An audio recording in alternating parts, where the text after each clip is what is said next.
Hello everybody, it's been a while since I made a video and I figured I'd make a video on values. Now in NLP and in well, pretty much anything really, values are specifically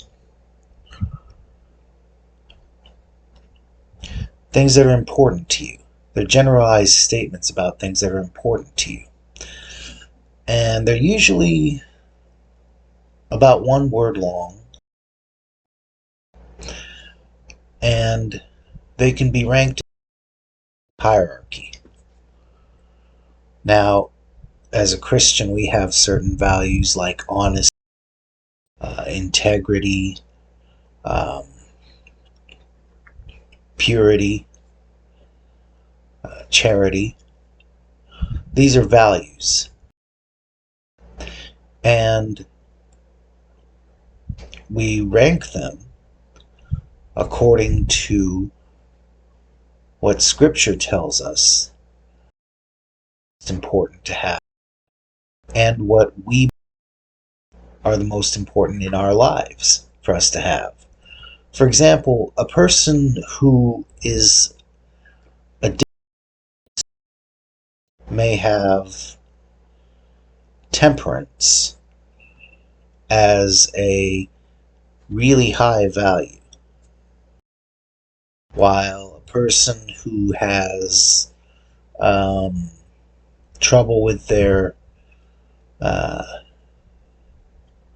emotions might have patience as a high value. Someone who has come out of a prejudiced worldview might have equality as a high value. Strive to live up to. And a way to take a lower value on your life and make it higher in your mind. Share that with you. And it's really simple. It does require some effort on your part, but it is really simple. You see, the first thing you have to do is think about a value that's higher to you. Value to you. And once you have that value in mind, you want to notice all of the submodalities of that value. Now, submodalities are the qualities of the things that you sense physically. The qualities of what you see, hear, smell, taste, and touch. So, with me, values might be, and a lot of people who are antagonistic to you, they don't know how the listed ranks. All they know is that it's a value. They think that all values are equally important. And in a way, I suppose they should be equally important. But really, that's not how our minds work, is it? Honesty is but it's not as important as, say, charity or equality. Say that if my life is being threatened, I might be dishonest in order to escape with, all of this intact. However, honesty is still a value to me. It means that I am unable to, say, lie to my family about something that I do, whether it's right or wrong, or to lie to people at my church. I'm unlike, even though I might lie to, say, someone threatened. Might. I don't know. There was a time when somebody threatened to kill me, and I was perfectly honest with him, and I got out of the situation because of my honesty. Or maybe it was in spite of it. I don't know. It's kind of hard to read somebody else's mind, which is why mind reading, by the way, is claiming to know something about the inner workings of someone else's mind without evidence. Anyway, what you do is you take one of the higher values on your list and you figure out the submodality. For example, if it relates to vision, if you see something, maybe you notice the size, the color, the shape, whether it has a border or not. You might notice the clarity of the view. You might notice where in your field of vision it's located.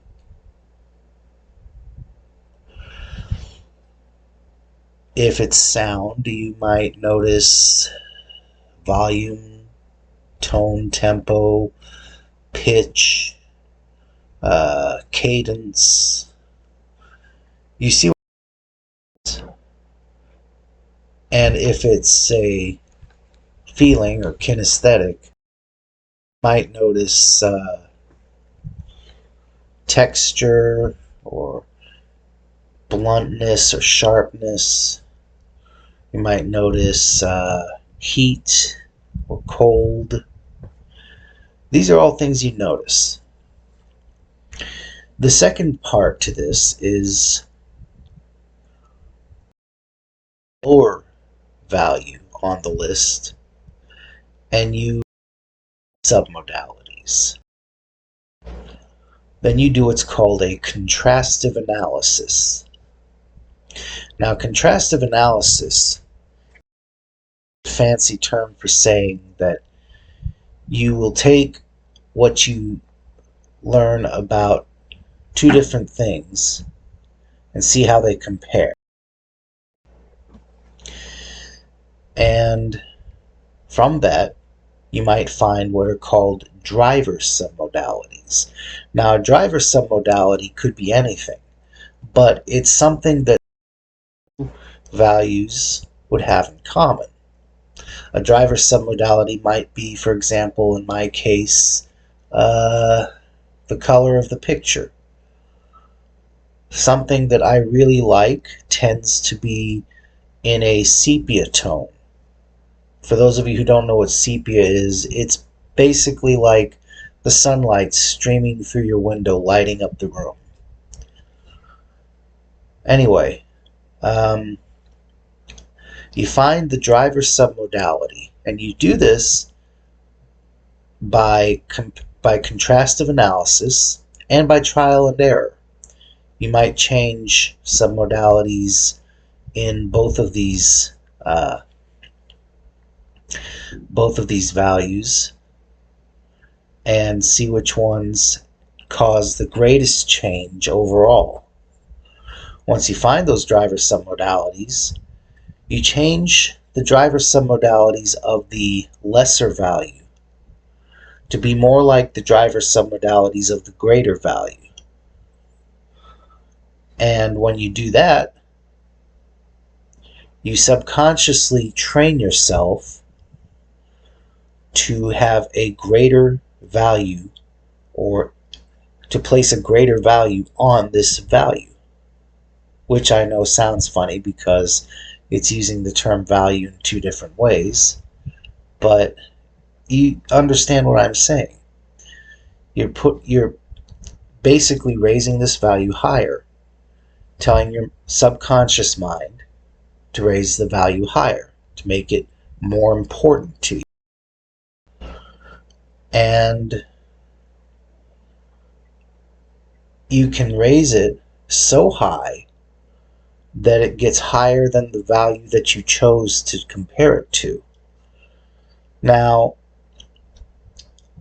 also in this video, I'd like to talk about a way to help you learn things once you go over information at least once. It's a little something I learned studying the material of Tad James and John Overdurf. Now, Tad James is a well-known trainer, and John Overdurf is also a well-known NLP trainer. Tad James is somewhat controversial. We won't get into why, but Tad James is connected to timeline therapy. He actually trademarked the term timeline therapy, and he's also connected to accelerated learning programs, like the accelerated learning NLP programs. You see, back in the old days of NLP, learning, say, the practitioner level course, you anywhere from 21 days to a whole year. And there are still programs and organizations that offer that. But they're not for everybody. Not everybody has the time or money to be able to invest to learn at that pace, even though it gets into your head deeper when you learn like that. So people like Tad James came along and found a way to get all information down into, say, an 8-day program.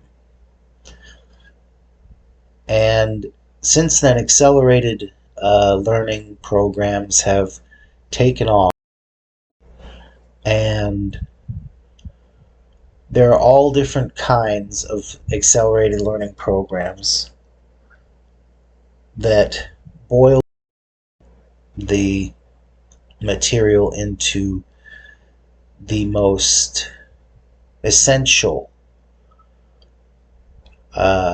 information and condense the amount of time that it takes to learn it into a smaller period of time, which also makes online learning possible, although learning online is not necessarily than learning in person, since it's kind of hard to actually experience NLP just doing it online, learning through videos. That's why any good online NLP program will tell you you should practice what you learn. And that's another thing, too. NLP programs tend to have you practice just in the program itself and then let you go on your own, responsible for your own practice and your own development, which is fine, but a lot of people don't practice after that. They take what they know and they just keep it in their head. Sure, they may have clients and they may use what they learn on those clients, but there's a lot of stuff they just don't practice. And that is a problem that a lot of people have with these training programs. But I digress. I'm going off on a tangent here. The point is, Tad James and John Overdurf have done a lot of they've made a lot of progress in accelerated learning. And one technique that I learned, it's very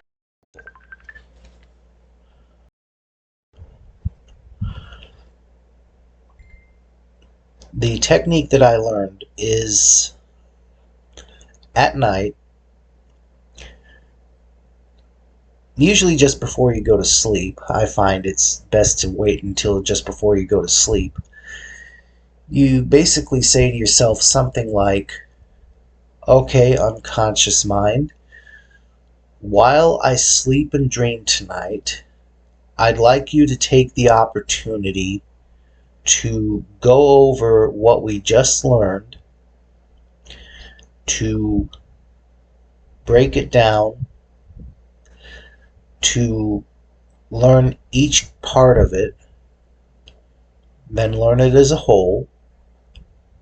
And what I personally do is I ask my unconscious mind to practice going through scenarios where it would use these things that it has learned, and getting various results that would help to improve performance.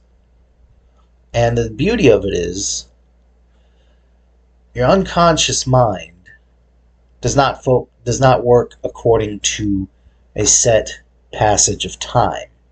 That is to say, it doesn't work, for example, on the pattern of 1 second per second.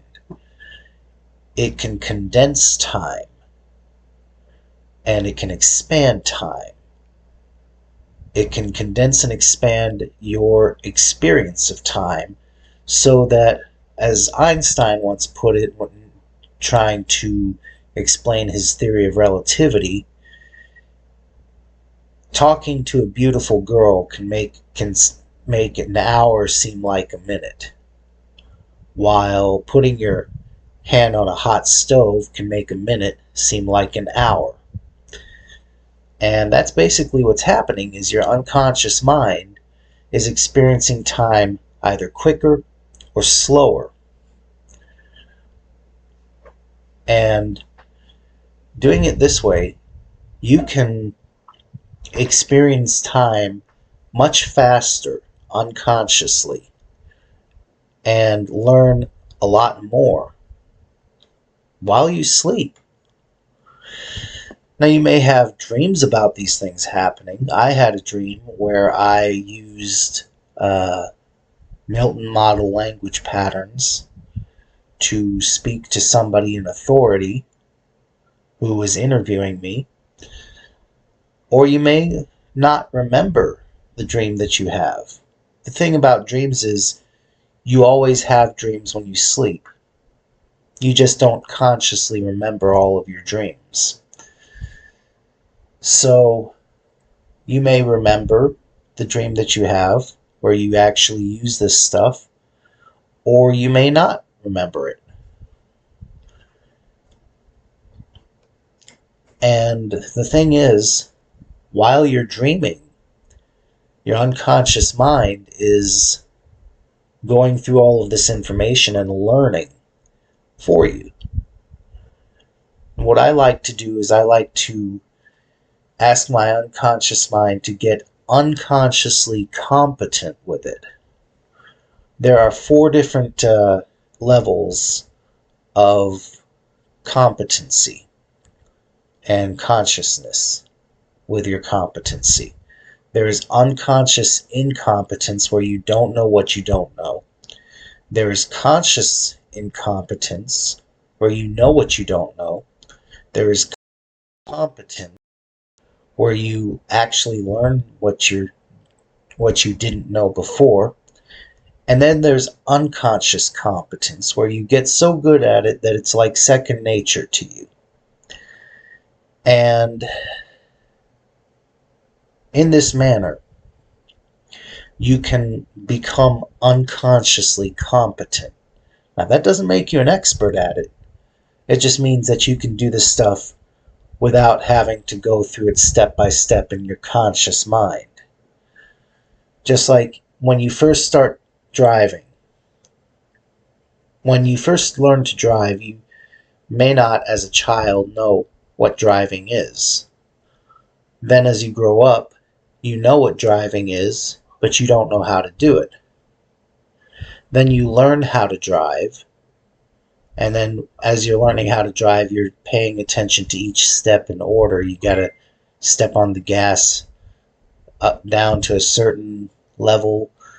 To get the car to go to a certain speed, you have to step on the brake at a certain point at a certain amount, increasing the pressure just right so that you stop at just the right time without jerking the car. And eventually you get to where you can drive without thinking about these things consciously. So you can listen to the radio, you can look at the Google Maps program on your phone to see where you're going, you can talk to people, and you're doing all these things that used to take up all of your brain power to make sure that you safely and effectively did them. And what you're doing is, you may not be an expert at all at driving. You may not be a Formula One racer, but you can get to where you can drive without having to think about each step as you're doing it. And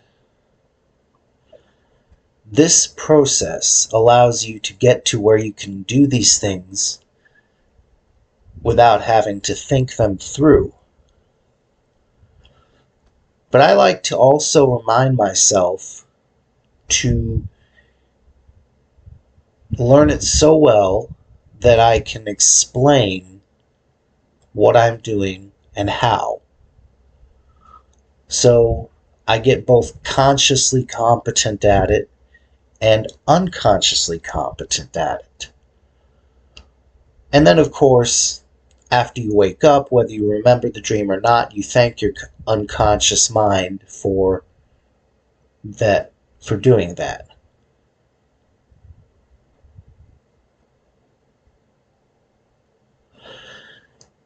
And the best part about that is you already do it. You just don't think to talk yourself through it before you go to sleep at night. You might study to take the morning, and then you go to sleep worrying about the test, and while you're sleeping, your mind goes through the information you took in and gets you good enough at it so that when you wake up and go take the test, you pass. So this is something I like to do with new information, to give myself the opportunity to learn even while I sleep. And it takes advantage of natural processes to do it. Anyway, I've taken up enough of your time. I'm going to let you go, and I thank you for joining me on this video. And hopefully I'll be able to come back again someday with some more information.